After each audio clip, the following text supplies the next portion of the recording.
远洋货轮23人集体见漂事件。那今天的故事呢，来自一位船员，网名叫深海。故事呢发生在口罩期间，阿海他们公司的一辆货轮进行了一次大换班，所有人都换了。那阿海呢是上船的那批人之一，集体大换班的情况呢很少见。当时公司呢并没有说原因，只是安排了换班。由于是在口罩期间，所有的交接工作都是在微信上沟通的，主要是交接船上的设备、它的使用和保养的方法。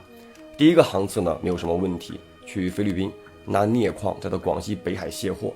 等卸完货之后呢，第二个航次是去日照拉一些杂件运往中东卸货。船呢是5.8万吨的散货船，5舱4吊。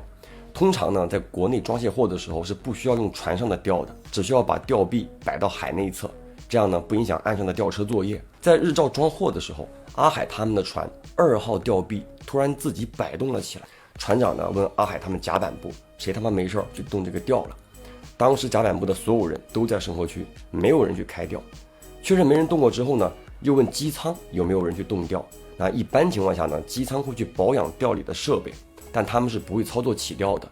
那问完机舱也说没人。当时船长呢没太当回事，以为是吊里的刹车部件老化之类的原因。那等船装完货往中东方向航行的时候，怪事就来了。开出去的第5天晚上，二副值0点到4点的夜班，值班的时候呢，看见一个人在甲板上走动，他以为是水手拿东西，没在意。那第二天中午吃饭的时候呢，这个二副就问大家，昨天凌晨谁去甲板了？可那会儿呢，大家都在睡觉，哪有人出去呢？都说没去。那二副呢就嘀咕了一句，谁大半夜的不睡觉啊，往这个甲板转悠？当时呢也没当回事儿，以为他在开玩笑呢。但等过了新加坡、马六甲，到了印度洋那边，怪事是接二连三的出来了。第一个出事的是阿海本人。早上9点多，大家呢正在干活，甲板上堆满了各种小挖机、工程车，这些都是要运到中东卸的货啊。那阿海他们的日常工作呢，就是给这些货物紧绑，就是看东西是不是松动了啊，绑得紧一些。阿海当时呢在3舱上面紧绑，突然感觉吹来一股风，接着他整个人呢被吹了起来。阿海180斤啊，说的是吹起来，但当时他的感觉像是被人抛起来一样。摔到甲板上之后呢，人就失去了意识。那等他醒过来，已经躺在船上的病房里。之后呢，阿海在这个船上休息了10多天，才能正常干活。在这10多天里，大副也住进了病房，原因也很诡异，是在夜里值班的时候，看到有人在甲板上走动啊。这个大副呢想过去看看是谁，那个人走得很快，喊他也不说话。大副是一路跟到3舱4舱之间的位置。那人猛地一回头，大副就感觉身体猛一炸毛，就昏过去了。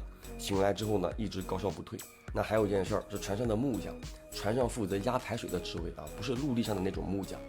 在日常保养敲锈刷漆的时候，公司的规定很严格，敲锈必须得戴护目镜。船上的护目镜呢是那种类似潜水镜的大号密封款，两侧有几个小孔，用来出气的啊，防止起雾。当时大家正在敲锈，木匠突然啊了一声。大家呢就停下手里的活，去看他怎么了。他把护目镜打开，一块很大的铁锈皮掉在他的眼睛里。他当时是戴着护目镜的。大家呢帮他把这个锈皮弄出来，水头还拿了这个洗眼液帮他清洗了眼睛，但怎么都想不明白，明明他戴着护目镜，这么大的一块铁锈皮是怎么进去的？与此同时呢，船上很多人都遭遇了鬼压床。这个时候呢，就开始有了一些传言。但最离谱的、离得大谱的，也是完全没法解释的，是接下来的这件群体事件。也是这个事儿导致阿海他们的船原计划是23年11月份进船厂修船，结果提前就进了船厂。当时呢，他们是从印尼拉煤回国卸货，从印尼上完货，回国的途中呢，经过台湾海峡的时候，大家都去驾驶台蹭网络。那远洋航行呢，经常没有信号，稍微有点信号呢，大家都跑到这个驾驶台上网。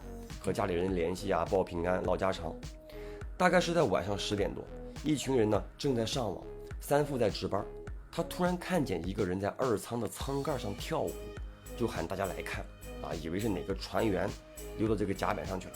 但船上的人啊，除了值班的，几乎都在驾驶台上网。那既然大家都看见了，确确实实有个人在舱盖上跳舞，于是呢，有一些人就想要过去看看是谁。诡异的是，当他们从驾驶台出去之后，就看不见那个人了。可是，一回到驾驶台呢，又能看见了。发现这个情况之后呢，大家都感觉到不对劲了，赶紧的喊船长。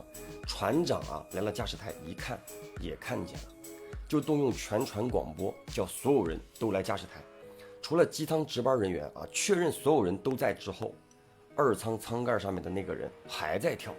接下来让所有人终身难忘的一幕来了那个在二舱舱盖上跳舞的人，他一垫脚，直接从舱盖跳到了驾驶台的挡风玻璃外面，就站在那儿一动不动的盯着驾驶台里的人。所有人都炸毛了，有些人呢还拿手机拍下了这一幕，后来呢被船长把手机都拿过去给删掉了。那个人呢就站在外面不动嘛，驾驶台也没人敢出去了。很多朋友呢会好奇那个人的长相或者说是一个什么样的状态，就跟活人一模一样，只是脸特别的白。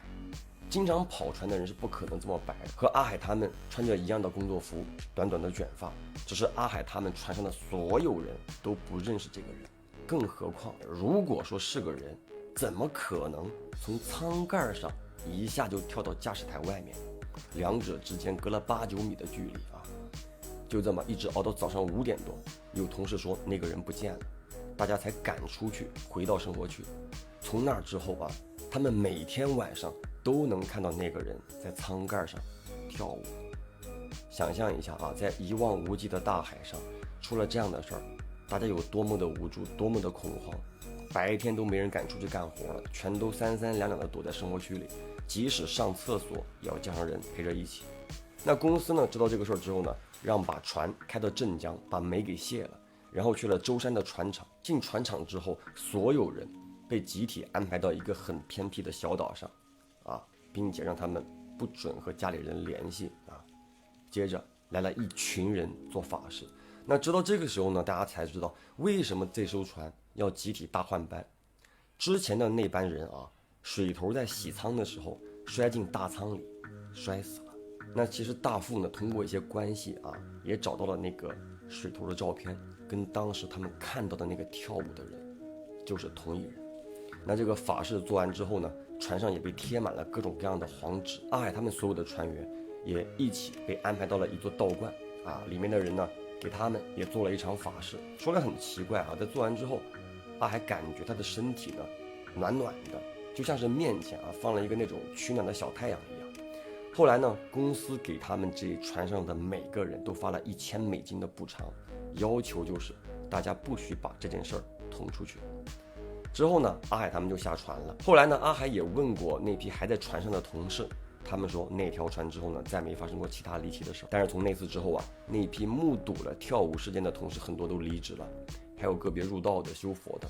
那大家的世界观在那一次被集体颠覆了。